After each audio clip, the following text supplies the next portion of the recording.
ஆழிமலைக் கண்ணா ஒன்றுநீ கைகரவேல் ஆழியுள் book முகந்து போடு ஆர்த்தேரி ஊழி முதல்வன் உருவம்போல் மெய்கருத்து பாழியந் தோளுடை பற்பநா பண்கையில் ஆழிபோல் மின்னி வலம்புரிபோல்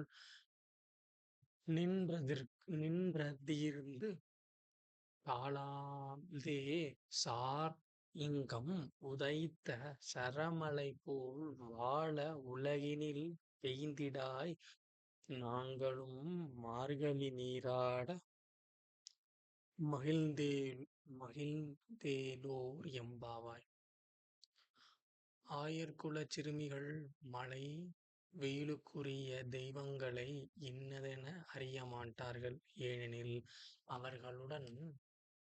அவர்களிடம் கல்வியறிவு இல்லை. எனவே பொதுவாக ஆழிமலைக் கண்ணா என்று அழைக்கின்றார்கள். ஒரு தோற்றத்திற்கு இவர்கள் கண்ணனையே அழைத்தார்களே என்று எண்ணத் தோன்றும்.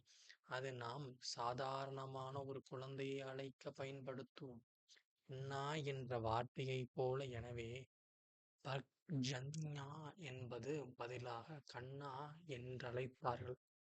அவனும் வந்தான்.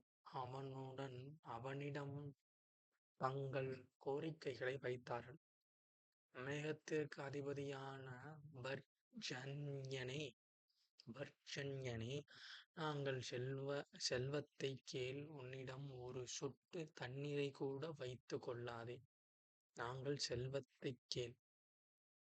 உன்னிடம் ஒரு சொட்டு தண்ணீர் கூட வைத்துக் கொள்ளாதே. கடல் நீர் முழுவதையும் முகர்ந்து கொண்டு மேலே சென்று உலகாளும் முதல்வனாகிய கண்ணனின் நிறம்போல கருத்து வலிமையான தோள்களையுடைய பத்மநாபனின் கையிலுள்ள பிரகாசமான சக்கரத்தைப் போல மின்னலை வீசி வலம்புரி சங்கு ஒலிப்பது போல இடி ஒலி எழுப்பி வெற்றியை மட்டுமே ஈட்டும் அவனது